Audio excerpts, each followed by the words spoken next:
The dusty train platform in Petaluma, California stretched before Juliet Edwards like a ribbon of broken promises. And in her threadbare pocket lay exactly $3.14 when the ticket clerk told her it would cost $9 to get back home to her dying mother in Sacramento. She stood there in the autumn of 1884, feeling the weight of failure settle over her shoulders like a heavy blanket. The telegram she had received 2 days ago was folded and refolded in her other pocket, the paper soft from constant handling. Her mother had taken ill with pneumonia, and her sister Mary wrote that the doctor did not expect her to survive the week. Juliet had been working as a seamstress in San Francisco for the past year, trying to save money to send home, but the cost of living had eaten through nearly everything she earned. She had spent her last substantial savings on the stage-coach fare from San Francisco to Petaluma, thinking she could afford the train ticket north from there. She had miscalculated badly. The afternoon sun beat down mercilessly as she walked away from the ticket window, her worn leather case bumping against her leg.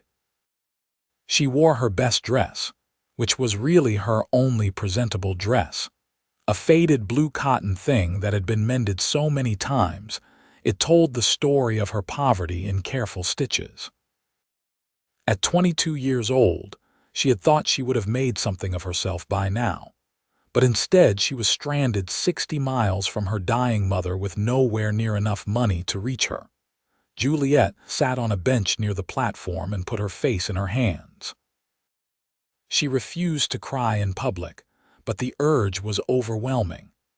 Around her, other travelers moved with purpose and certainty, clutching their tickets, greeting loved ones, boarding trains that would take them wherever they needed to go.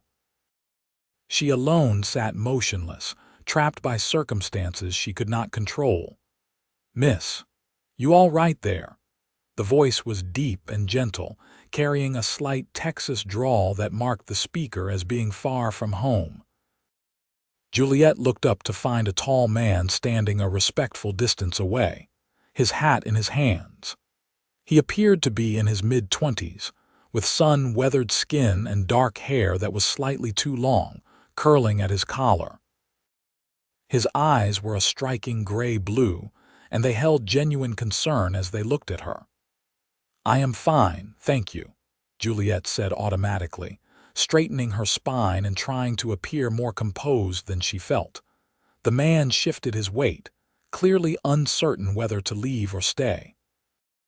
He wore working clothes that had seen better days, but they were clean and well-maintained.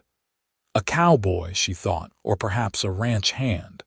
He carried a small canvas bag and a rifle case. "Begging your pardon, miss, but you do not look fine," he said carefully. "I do not mean to pry into your business, but if you are in some kind of trouble, maybe I could help." Juliet almost laughed at that. What help could a stranger offer? But something in his expression stopped her from dismissing him outright. He looked as though he genuinely wanted to be useful, and there was a kindness in his face that she had not seen in a long time. "I need to get to Sacramento," she heard herself saying. "My mother is very ill, possibly dying, and I do not have enough money for a train ticket. I miscalculated my funds, and now I am stuck here." The cowboy nodded slowly, processing this information. "How much are you short?" "Nearly $6, Juliet admitted, feeling her cheeks burn with shame at having to confess her poverty to a stranger. Without hesitation, the man reached into his pocket and pulled out a leather wallet. "I can help with that." Juliet stood up quickly, alarmed. "No, I could not possibly accept money from you. I do not even know your name." "Austin Garrett," he said, extending his hand. "Originally from Texas, currently working a ranch about 20 miles north of here." "And you are?" "Juliet Edwards," she replied, shaking his hand briefly. His grip was strong but careful, the hand of a man who knew his own strength. "And I truly cannot accept charity from you, Mr. Garrett." Austin shook his head. It is not charity exactly. I am heading north myself, got some business up in Red Bluff. I will be on the same train.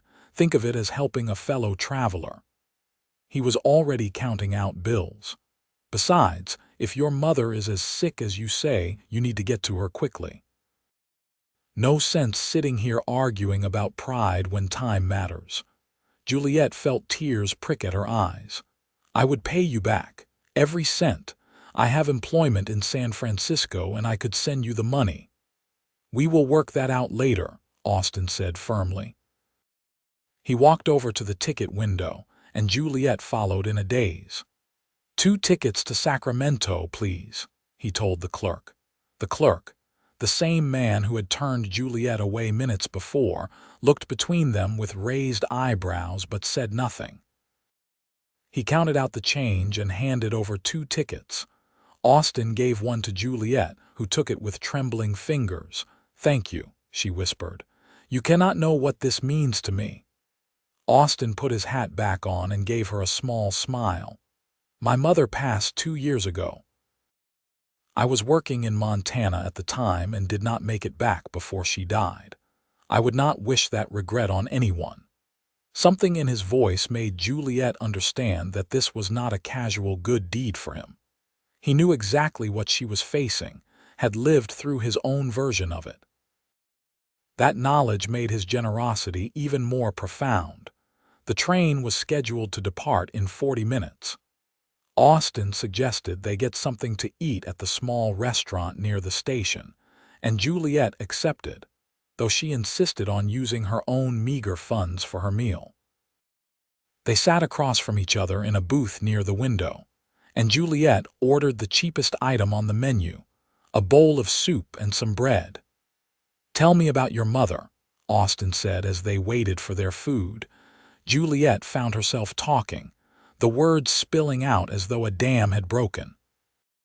She told him about growing up on a small farm outside Sacramento, about her father who had died when she was 15, about her 2 younger siblings, and how her mother had worked herself nearly to death to keep the family together. She explained how she had gone to San Francisco to find work, thinking she could send money home to make things easier, but how the city had been more expensive than she imagined. Austin listened without interrupting, his full attention on her words. When the food came, he ate slowly, encouraging her to continue talking. There was something remarkably easy about conversing with him. He did not judge or offer unwanted advice. He simply listened. When Juliet finally ran out of words, she realized she had eaten all her soup without tasting it. I apologize, she said. I have been talking your ear off about my troubles and I know nothing about you. Austin shrugged. Not much to tell. Left Texas when I was 19, been working ranches across the West ever since. Got a job lined up in Red Bluff, better pay than what I am making now. Figured it was time to move on. Do you have family back in Texas? A shadow crossed Austin's face. Had a brother. He died in a riding accident when we were kids. Like I said, my mother passed 2 years back. My father is still alive, I suppose, but we do not speak. Juliet heard volumes in what he did not say. She wanted to ask more, to understand this man who had appeared like an answer to a prayer she had not quite finished praying, but the whistle of the approaching train interrupted them. They gathered their belongings and made their way to the platform. The locomotive huffed and steamed as it came to a stop, and passengers began disembarking while others lined up to board. Austin gestured for Juliet to go ahead of him, and she climbed the steps into the passenger car, acutely aware that this journey would not be happening without his intervention. The car was about half full. They found seats near the middle and Juliet took the window seat while Austin settled in beside her, placing his bag and rifle case in the overhead compartment. The seats were not particularly comfortable, but Juliet did not care. She was going home. She was going to see her mother. As the train lurched into motion and began picking up speed, Juliet watched the landscape roll past the window. Rolling hills covered in golden grass, clusters of oak trees, scattered farmhouses sending up thin columns of smoke from their chimneys. It was beautiful country, and under different circumstances, she might have enjoyed the journey. Austin pulled out a small book from his pocket and began to read, giving Juliet space to be alone with her thoughts. She appreciated that. Many men would have felt entitled to her conversation after doing her such a favor, but Austin seemed content to read his book and let her be. After a while, curiosity got the better of her.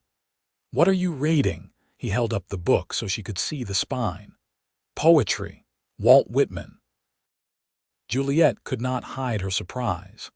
In her experience, cowboys were not typically poetry readers. Austin caught her expression and gave a wry smile. "I know. Not what you would expect from someone who spends his days roping cattle and mending fences. My mother taught me to read when I was young, and she loved poetry. After she died, I started reading the books she used to read. Makes me feel closer to her somehow." "That is lovely," Juliet said, and she meant it. "Would you read something to me?" Austin looked pleased by the request. He flipped through the pages until he found what he was looking for, then read aloud in his quiet, steady voice.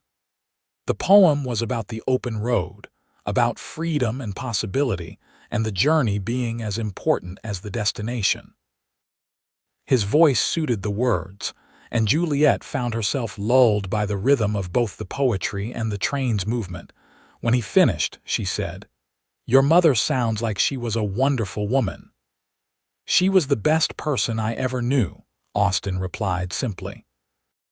"Strong, kind, always saw the good in people. She deserved better than the life she got." "What do you mean?" Austin was quiet for a moment, and Juliet thought perhaps he would not answer. Then he said, "My father was a hard man, angry.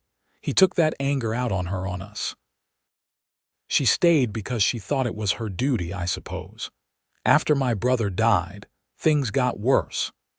My father blamed everyone, including himself, but instead of dealing with his grief, he just got meaner. I left as soon as I was old enough because I could not stand to watch it anymore. I should have taken her with me." "She might not have gone," Juliet said gently.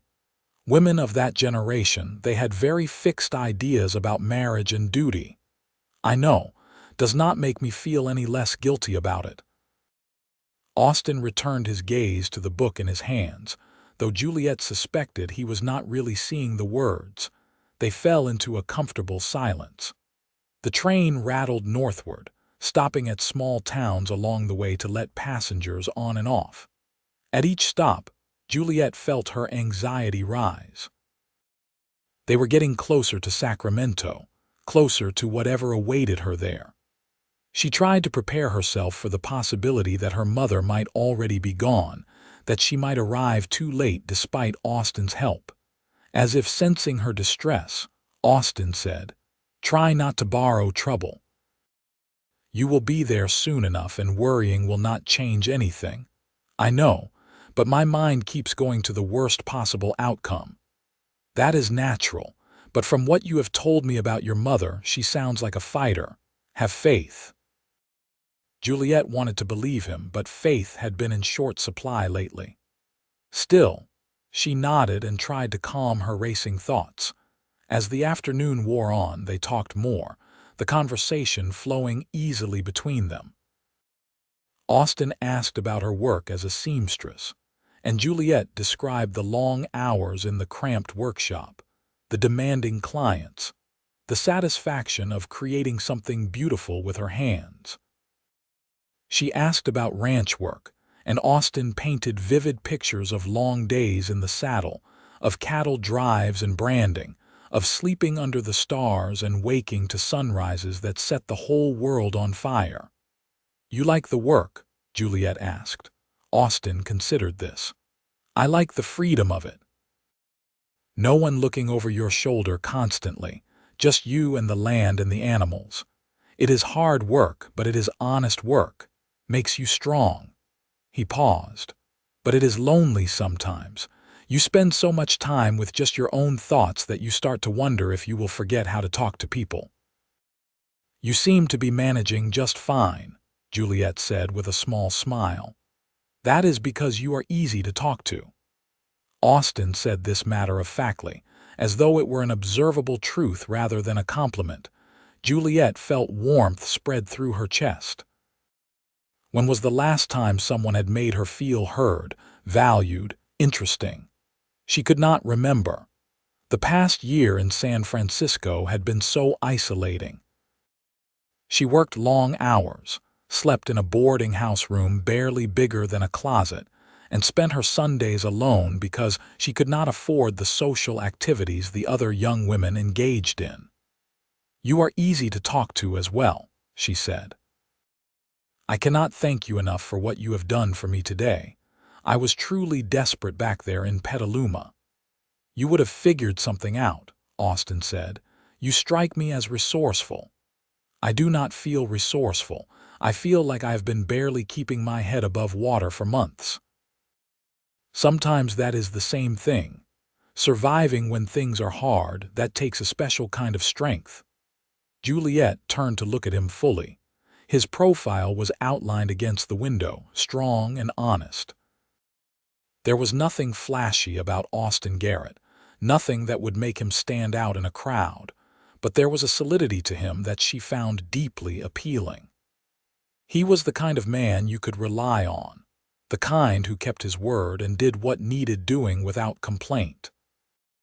The train pulled into a station called Woodland as the sun began its descent toward the horizon. They had perhaps another hour before reaching Sacramento. Juliet's stomach was in knots. Austin bought them both coffee from a vendor on the platform, and they stood outside the train car for a few minutes, stretching their legs. "What will you do when we get to Sacramento?" Juliet asked. "You need to catch another train north tonight." Austin shook his head. "The next train to Red Bluff does not leave until tomorrow morning. I will find a hotel for the night. Then you will stay at least until I find out about my mother." The words came out more urgently than Juliet intended. The thought of arriving at the hospital alone, of facing whatever waited there without this steadying presence beside her, filled her with dread. "Of course," Austin said immediately. "I will make sure you get where you need to go." The relief Juliet felt was disproportionate to the promise, but she did not care. "Thank you." They reboarded the train, and as it pulled away from Woodland, the landscape became more familiar. Juliet recognized the shapes of certain hills, the bend of the river, the way the light fell across the fields. This was home country, the land where she had been born and raised. Seeing it again after a year away brought a lump to her throat. The sun was setting in earnest now, painting the sky in shades of orange and pink and purple. Austin had given up the pretense of reading and was watching the sunset alongside her. The beauty of it seemed almost cruel given the circumstances, but Juliet could not look away.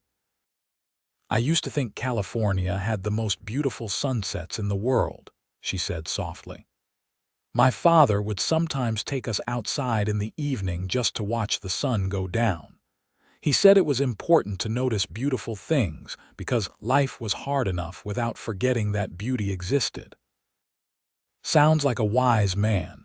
He was. I still miss him terribly, even after all these years. Austin reached over and gently squeezed her hand. The gesture was brief, respectful, but it conveyed comfort and solidarity. Juliet squeezed back, grateful beyond words. The train pulled into Sacramento just as full darkness fell. The station was busier than the one in Petaluma, with people rushing in all directions, porters wheeling luggage, vendors calling out their wares. Juliet stood on the platform feeling overwhelmed until Austin appeared at her elbow. "Where is the hospital?" he asked. "On J Street, about 10 blocks from here. I can walk it." "Not alone in the dark you cannot. Come on, we will hire a cab." Juliet wanted to protest that she could not afford a cab, but Austin was already flagging one down. She realized that he was not going to let her face this alone, and something in her that had been wound tight for so long began to loosen slightly. She did not have to carry everything by herself, at least not tonight. The cab rattled through the streets of Sacramento, and Juliet stared out at the familiar buildings and corners. They passed the general store where her mother used to buy fabric, the church where they had attended services every Sunday, the park where she and her siblings had played as children. Everything was the same, yet she felt fundamentally changed. A year away had done that to her. The hospital was a 2-story brick building with lights burning in many of its windows. Juliet paid the cab driver with some of her remaining money, and they walked up the front steps together. Inside, the smell of carbolic acid and sickness hit her immediately. A nurse sat at a desk in the entrance hall, writing in a large ledger. "I am here to see my mother, Margaret Edwards," Juliet said, her voice steadier than she felt. The nurse looked up, her expression professionally neutral. "Are you family?" "I am her daughter, Juliet. I received a telegram that she was very ill." The nurse consulted a different book, running her finger down a list of names. "Room 12, second floor. Visiting hours are technically over, but given the circumstances, I think we can make an exception." Juliet felt her heart drop. Given the circumstances. That meant her mother was dying or perhaps already dead. She must have swayed slightly because Austin was suddenly supporting her elbow. "Steady," he murmured. "One step at a time." They climbed the stairs to the second floor, which was quieter than the first, with dim lights in the hallway and the sound of coughing coming from behind closed doors. Juliet counted the room numbers until she found 12. The door was slightly ajar. She hesitated, suddenly terrified of what she might find. Austin waited patiently beside her, his presence solid and reassuring. Finally, she pushed the door open and stepped inside. The room was small, containing 2 beds separated by a curtain. In the bed nearest the window lay her mother, looking impossibly small and frail beneath the white sheets. Her hair, which had been dark brown streaked with gray when Juliet left, was now almost entirely gray. Her face was gaunt, her breathing labored, but she was alive. Sitting in a chair beside the bed was Juliet's younger sister, Mary, who was 19. Mary looked up at the sound of the door and her face crumpled with relief. "Juliet, oh thank God," Mary said, standing and rushing over to embrace her sister. "I was so afraid you would not get here in time." Juliet held Mary tightly, feeling her sister shake with exhaustion and emotion. "I came as fast as I could. How is she?" Mary pulled back, wiping at her eyes. "Not good. The doctor says the pneumonia has settled deep in her lungs. They have been giving her medicine and trying to keep her comfortable, but she has been unconscious for most of the day." As if on cue, their mother stirred slightly and made a small sound. Both sisters moved to the bedside immediately. Juliet took her mother's hand, which felt hot and dry. "Mama, it is Juliet. I am here." Margaret Edwards's eyes fluttered open. They were glazed with fever, but they focused on Juliet's face with unmistakable recognition. "Julie," she whispered, her voice barely audible. "You came." "Of course I came," Juliet said, tears streaming down her face now. "I will always come when you need me." Her mother's lips curved into the faintest smile. "My good girl." Her gaze shifted to something behind Juliet, and confusion crossed her features. "Who is that?" Juliet had forgotten about Austin, who was standing respectfully near the door, trying to be unobtrusive. "That is Mr. Austin Garrett. He helped me get here. I will explain everything later." Margaret's eyes closed again, and for a moment Juliet feared she had lost consciousness, but then she whispered, "Thank him for me." "You can thank him yourself when you are better," Juliet said firmly. though she did not believe her own words. A nurse came in then, a different one from downstairs, older and with kind eyes. "I need to check on the patient," she said gently. "Perhaps you all could wait in the hall for just a moment." Juliet reluctantly released her mother's hand and followed Mary into the hallway. Austin came too, closing the door behind them to give the nurse privacy. "Mary, this is Austin Garrett," Juliet said. "Austin, my sister Mary." "Pleased to meet you, miss," Austin said, tipping his hat. Mary looked between them curiously, clearly wondering about this stranger who had accompanied her sister, but she had more pressing concerns. "Where is James?" Juliet asked, referring to their 17-year-old brother. "At the farm, tending to things. Someone had to stay and take care of the animals. He will come tomorrow."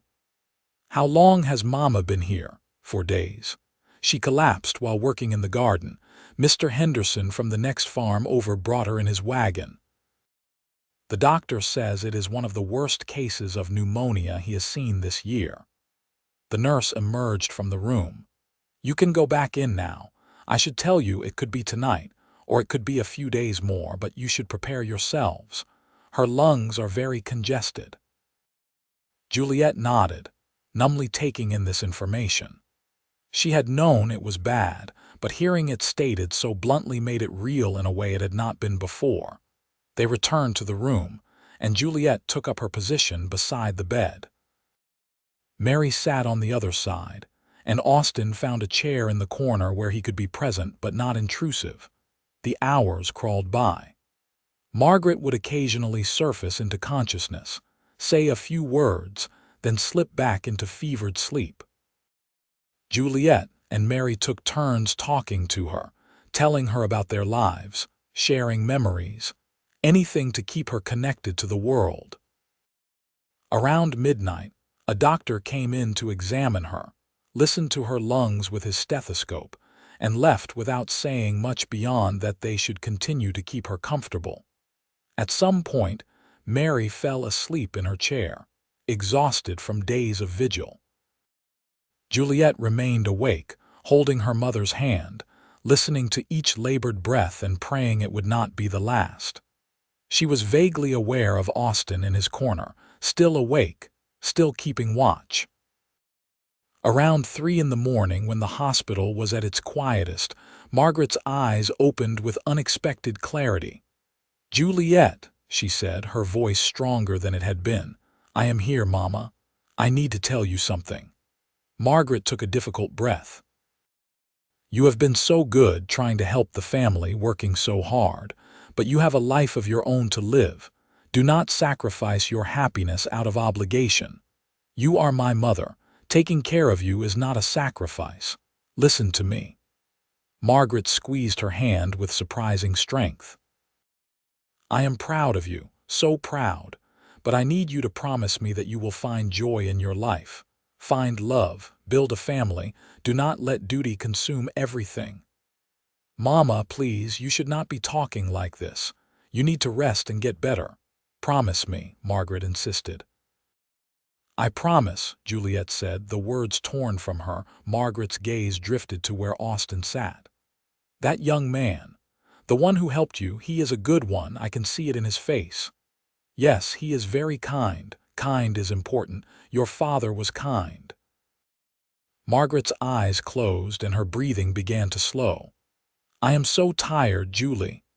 "Then rest, Mama. I will be right here." And Margaret did rest, her breathing gradually becoming more even, less labored. The crisis seemed to pass, at least for the moment.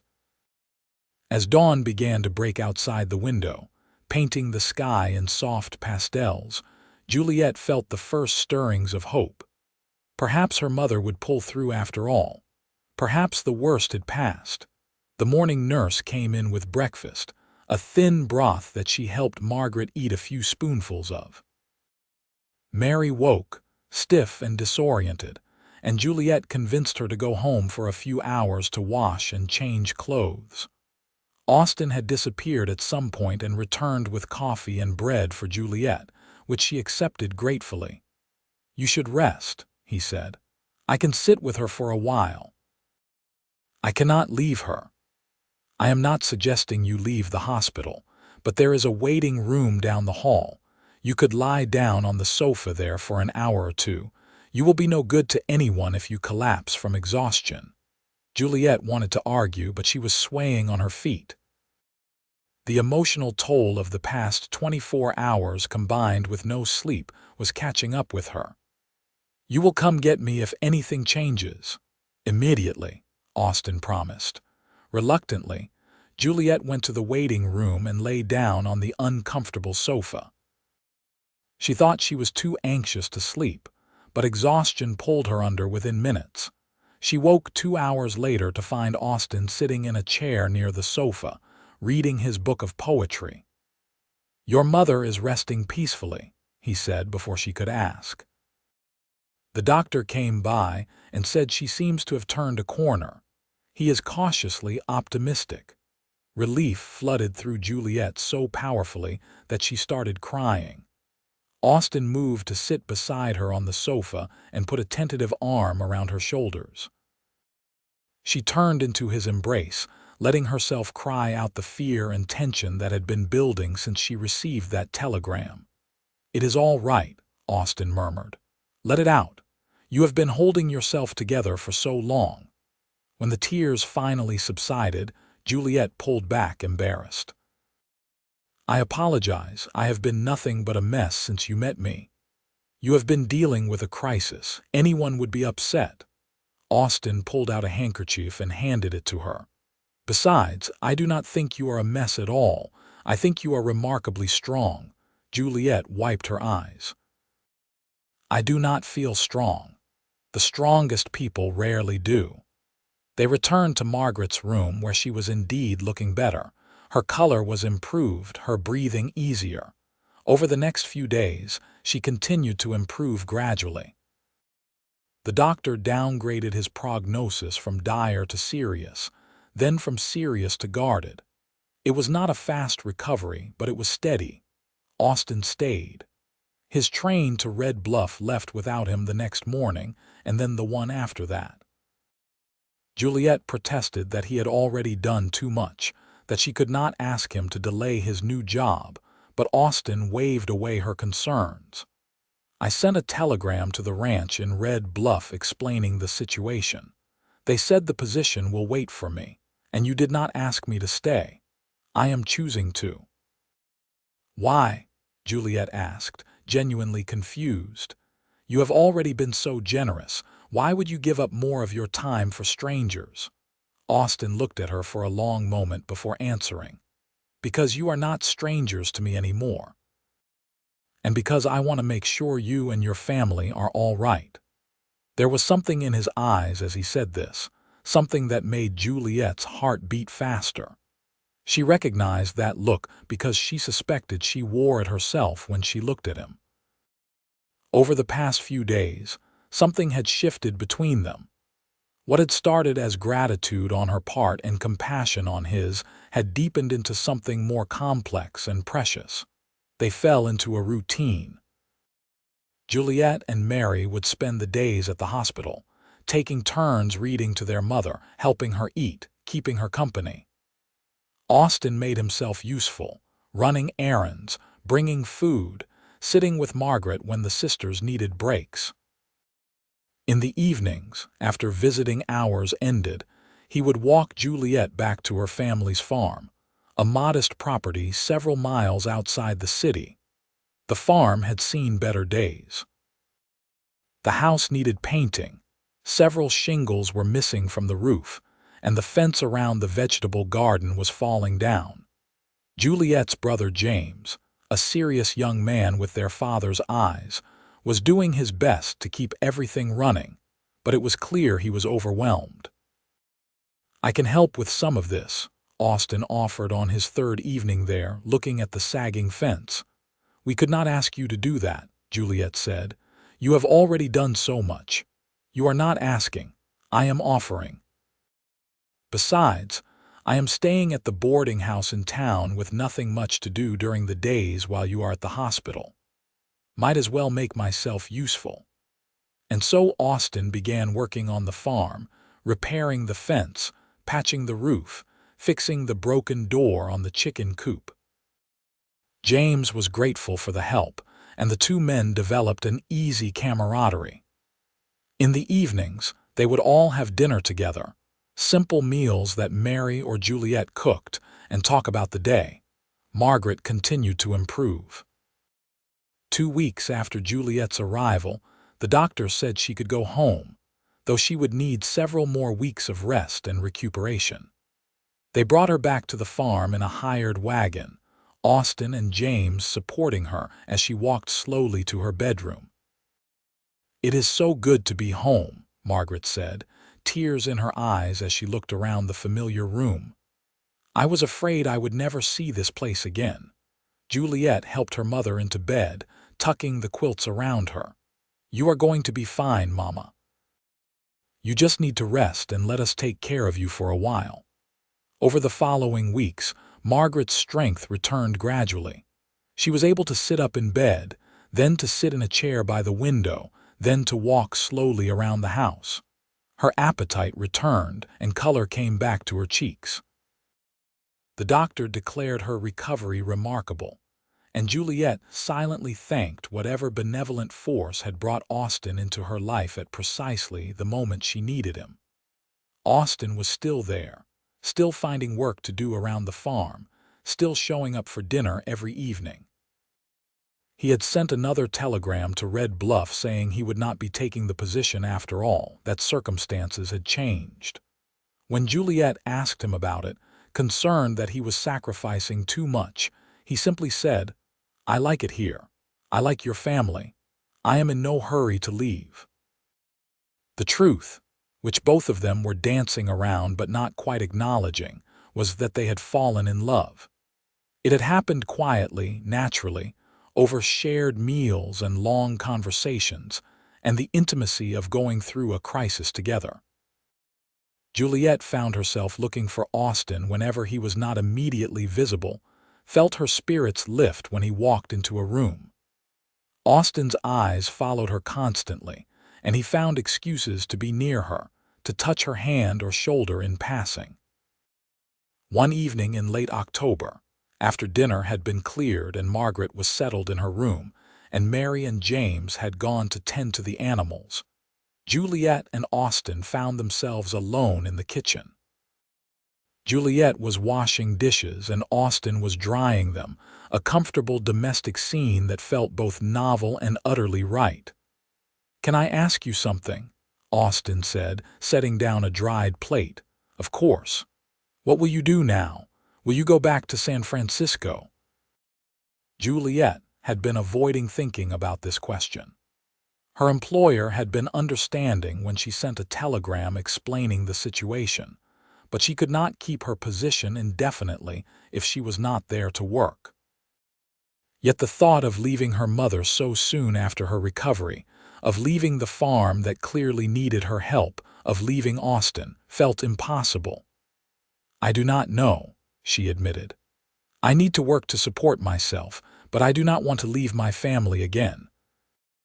And the truth is, I hated San Francisco. I was so lonely there." Austin was quiet for a moment, and when he spoke, his voice was careful, as though he was picking his way through important territory. "What if you did not go back? What if you stayed here? I would need employment. There are not many options for seamstresses in Sacramento, and the positions that exist do not pay much. What if you did not need your own employment?" Austin set down the dish towel and turned to face her fully.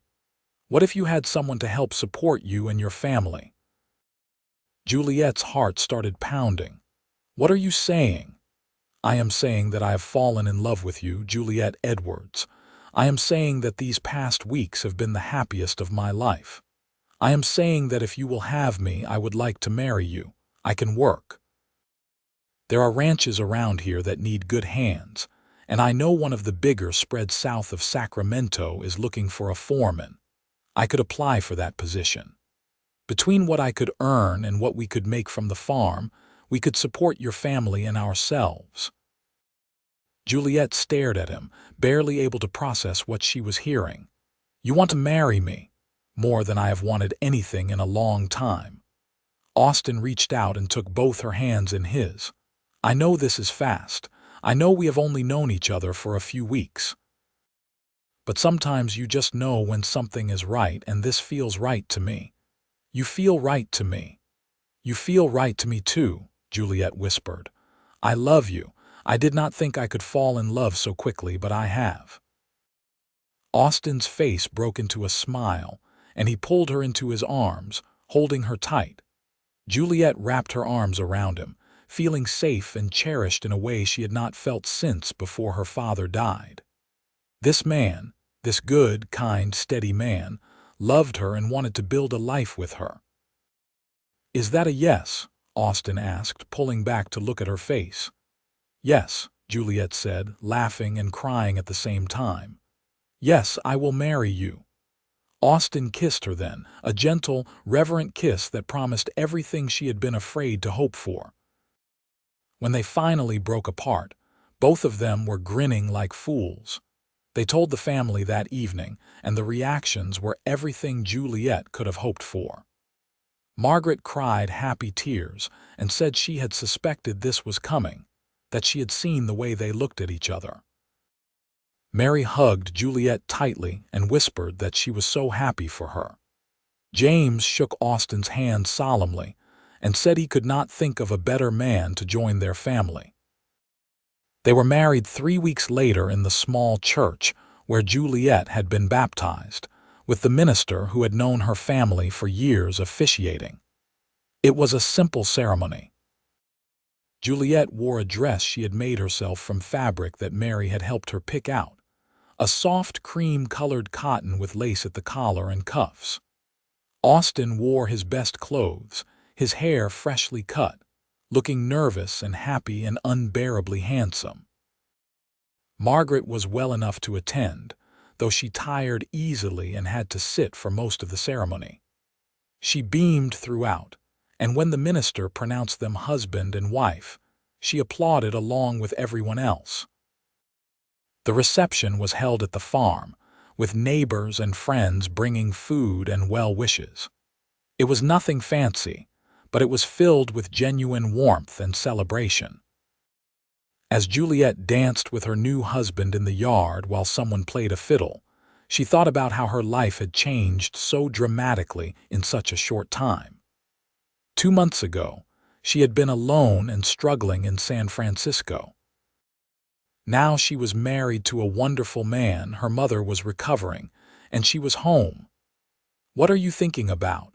Austin asked, holding her close as they swayed to the music. "I am thinking about that day on the train platform in Petaluma," Juliet said. "I was so desperate, so certain that everything was falling apart, and then you appeared." "Best ticket I ever bought," Austin said, smiling. "You changed my life." "We changed each other's lives," Austin corrected. "I was drifting before I met you, just moving from job to job with no real purpose. You gave me a reason to put down roots, to build something real." "We will build it together," Juliet said, and they did. Austin got the foreman position at the ranch south of Sacramento, which came with a small house on the property, and a salary that, while not extravagant, was enough for them to live on comfortably. They moved into the house a week after the wedding, and Juliet set about making it a home, sewing curtains, planting a small garden, arranging the few pieces of furniture they had. But they spent most of their free time at the Edwards farm, helping Margaret and Mary and James keep the place running. Austin taught James better farming techniques he had learned over his years of ranch work, and together they expanded the vegetable garden and repaired the irrigation system. Juliet and Mary worked on improving the house, and slowly the property began to look cared for again. Margaret regained her strength week by week, until by Christmas she was almost back to her old self, though the doctor cautioned her to take things easier than she had before. She seemed happier, too, less burdened. Having Austin and Juliet living nearby, having regular help with the farm, had taken an enormous weight off her shoulders. The first year of marriage was everything Juliet had dreamed of and more. She and Austin were deeply happy together. They talked for hours about everything and nothing, laughed together, worked together, made plans for the future. Their physical relationship was tender and passionate, and Juliet marveled that she had found someone who made her feel so loved and desired and safe all at once. In the spring of 1886, Juliet discovered she was pregnant. She told Austin one evening as they sat on the porch of their little house, watching the sun set over the fields. He was quiet for a long moment after she told him, and she felt a flash of worry that perhaps he was not ready for a child. But then he turned to her with tears in his eyes and said, "We are going to have a baby. We are going to be parents." "Yes," Juliet said, relief flooding through her. Austin pulled her into his arms and she felt him shaking slightly. "I am going to be a father," he said wonderingly. "I am going to have a family of my own." "You already have a family," Juliet reminded him. "You have me and Mama and Mary and James. I know, and I am grateful for all of you, but a baby, our baby, it is almost too much to take in." They told the family the next day, and once again there were tears and hugs and celebrations. Margaret was beside herself with joy at the prospect of becoming a grandmother. Mary immediately began knitting baby clothes, her needles clicking away constantly. James, in his quiet way, started building a cradle. The pregnancy was not easy. Juliet was sick for the first several months, able to keep down only the blandest of foods. But Austin was endlessly patient, bringing her dry toast and weak tea, holding her hair back when she was ill, never complaining about the extra work he had to take on because she was too tired to do her share. As her belly grew, Juliet felt a mix of excitement and terror. She worried about childbirth, about whether she would be a good mother, about bringing a child into a world that could be so hard and uncertain. Austin would hold her and tell her that whatever came, they would face it together. Their son was born in November of 1886, a vigorous baby with his father's gray-blue eyes and his mother's dark hair. They named him Thomas, after Juliet's father. Austin cried when he held his son for the first time, overcome with emotion in a way Juliet had never seen before. "Hello, Thomas," Austin whispered to the baby. "I am your papa. I am going to do my best by you, I promise." Juliet watched her husband cradle their newborn son and felt her heart might burst from the fullness of her love for both of them. This was what happiness felt like, she realized. Not the absence of problems or worries, but the presence of love so strong it made everything else bearable. The years that followed were good ones. Thomas grew into a bright, curious toddler who followed his father around the ranch whenever Austin would let him. Juliet gave birth to a daughter, Sarah, in 1888, and then another son, Michael, in 1890. The little house that had seemed adequate for a young couple became cramped with 3 children, so Austin and some of the men from the ranch built an addition, adding 2 more bedrooms. Margaret remained healthy and active, delighting in her grandchildren. Mary married a local farmer in 1887, and James took over running the Edwards farm when he turned 21, proving himself more than capable. The farm began to prosper under his management, and he eventually bought the neighboring property to expand. Austin rose to become the manager of the entire ranch operation, a position of significant responsibility that paid well. But he never let the work consume him. He always made time for his family, always came home for dinner, always tucked his children into bed with stories and kisses. Juliet, for her part, threw herself into motherhood and community involvement. She taught her daughter to sew, taught her sons to read, volunteered at the church, helped her neighbors when they needed it. She thought sometimes about that young woman who had sat on a train platform in Petaluma with $3 to her name and no hope in her heart. She hardly recognized that desperate girl now. One evening in the spring of 1895, Austin and Juliet sat on their porch after the children were in bed, enjoying the quiet and each other's company. They did this most evenings when weather permitted, these moments of peace at the end of busy days. "Do you ever think about how we met?" Juliet asked, her hand in Austin's. "All the time," Austin said. "I think about how close I came to walking past you that day, to minding my own business and getting on the train without saying anything. What made you stop and talk to me?" Austin was quiet for a moment, considering. "I saw myself in you, I think. That look of someone who was trying so hard to hold it together but was barely managing. I knew what that felt like. And I thought, maybe I could help. Maybe I could make a difference for someone the way I wished someone had made a difference for me when I was struggling." "You made all the difference," Juliet said softly. "You saved my life that day in more ways than one." "We saved each other," Austin said.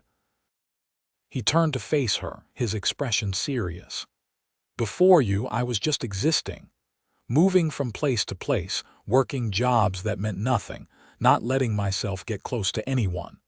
I had convinced myself that was enough, that I did not need more. But then I met you, and suddenly I wanted everything. A home, a family, a future. You gave me that. You gave me hope when I had none," Juliet said. "You showed me that there were still good men in the world, that I deserved to be loved and cherished. You taught me to dream again." They sat in comfortable silence for a while, watching the stars come out one by one. Inside the house, they could hear one of the children stirring, probably Thomas having one of his vivid dreams, but he settled back down quickly. "Are you happy?" Austin asked. "Happier than I ever imagined I could be," Juliet answered truthfully. "You?" "Every single day," Austin said. "Even the hard days, even when the children are sick or money is tight or work is overwhelming. I am still happy because I have you." Juliet leaned her head on his shoulder, breathing in the familiar scent of him, feeling the solid warmth of his body beside hers. This was love, she thought. Not just the passionate early days, though those had been wonderful, but this deep, abiding partnership. Knowing that no matter what came, they would face it together, trusting each other completely, building a life brick by brick, day by day, choice by choice. The children grew. Thomas showed an aptitude for working with animals and spent every moment he could at the ranch with his father. Sarah inherited her mother's skill with needle and thread and her grandmother's green thumb, tending an ever-expanding garden. Michael was the dreamer of the family, always with his nose in a book, talking about traveling to far-off places. Margaret lived to see all her grandchildren grow into young adults, a source of great joy to her.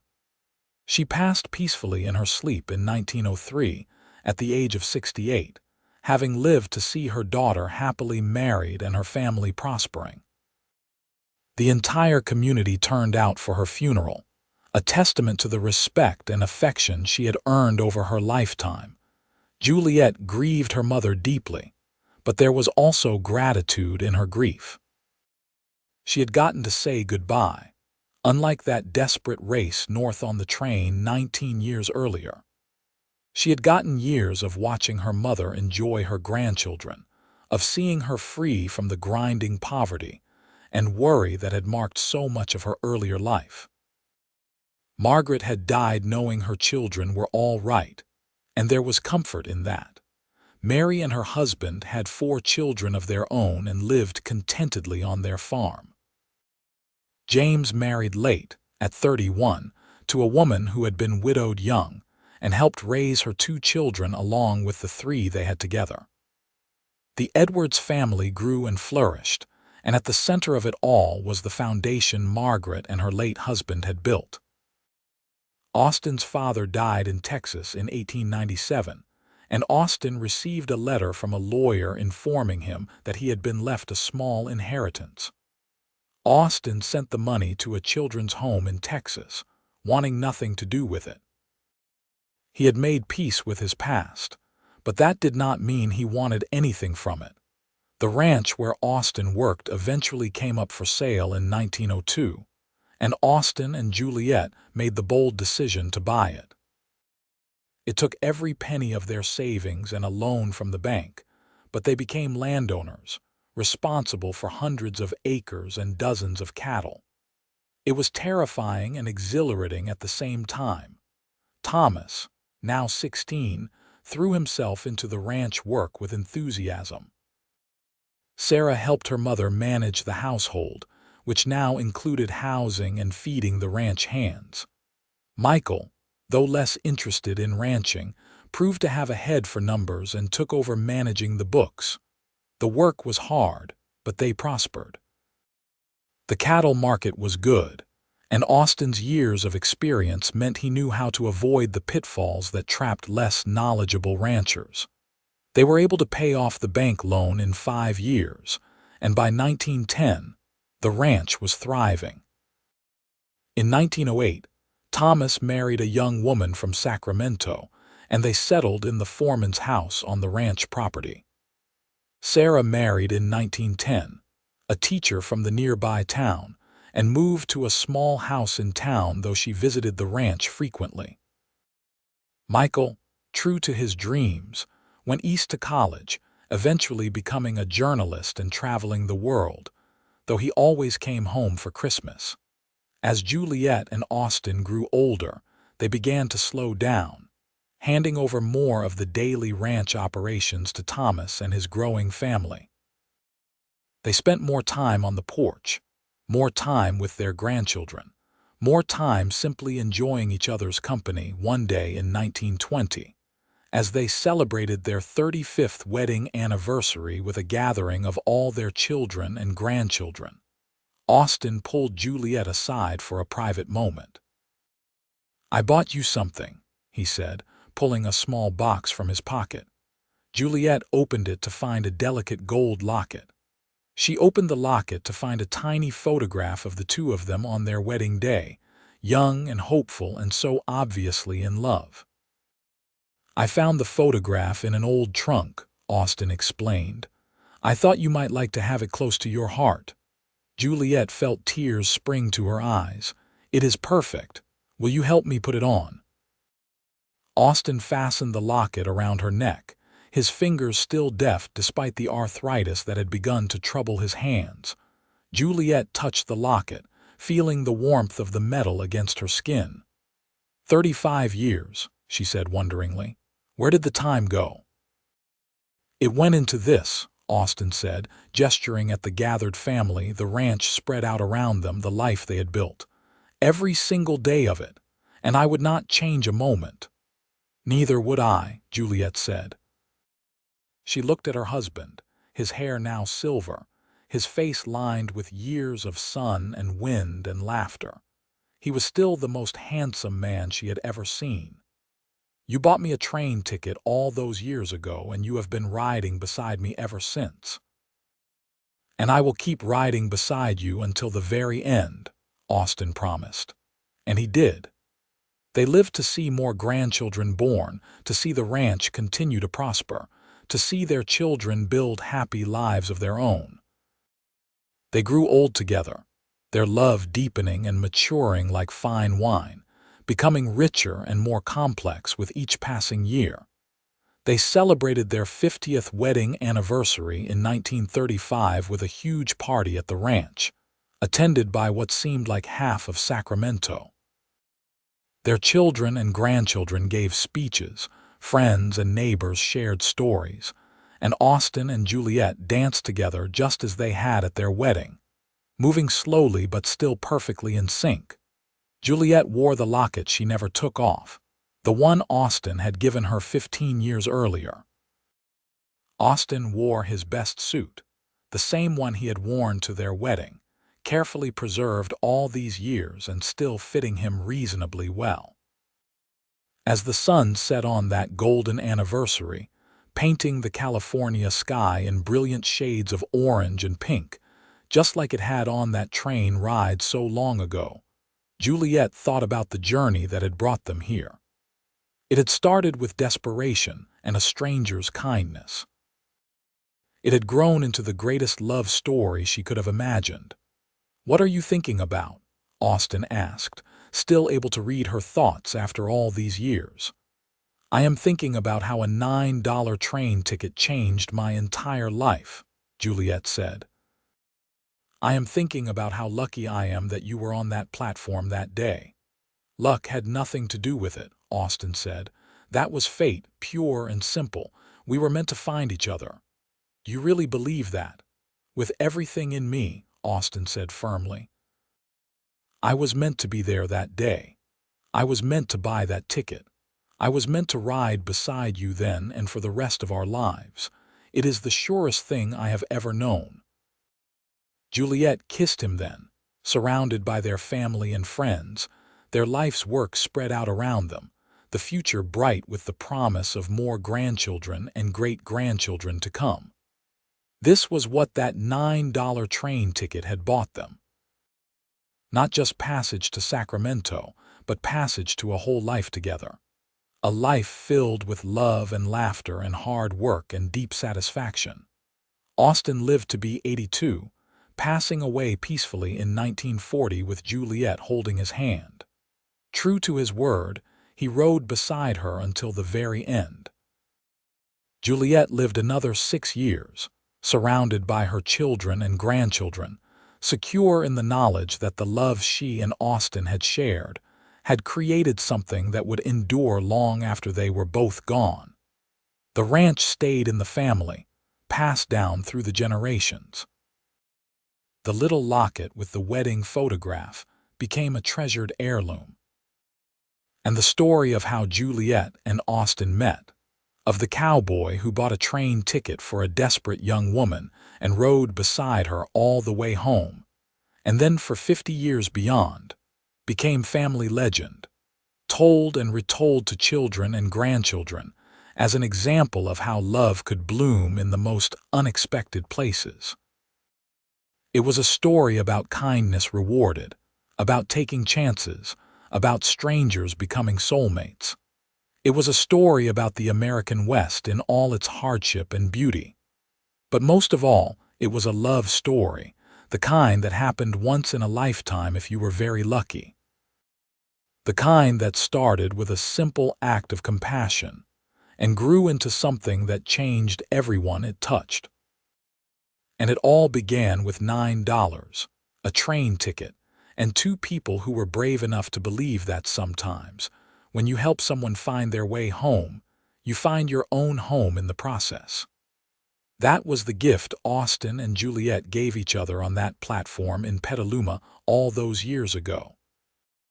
Not just a ticket, not just a ride, but a future bright with possibility and rich with love. A future they built together, one day at a time until the very end.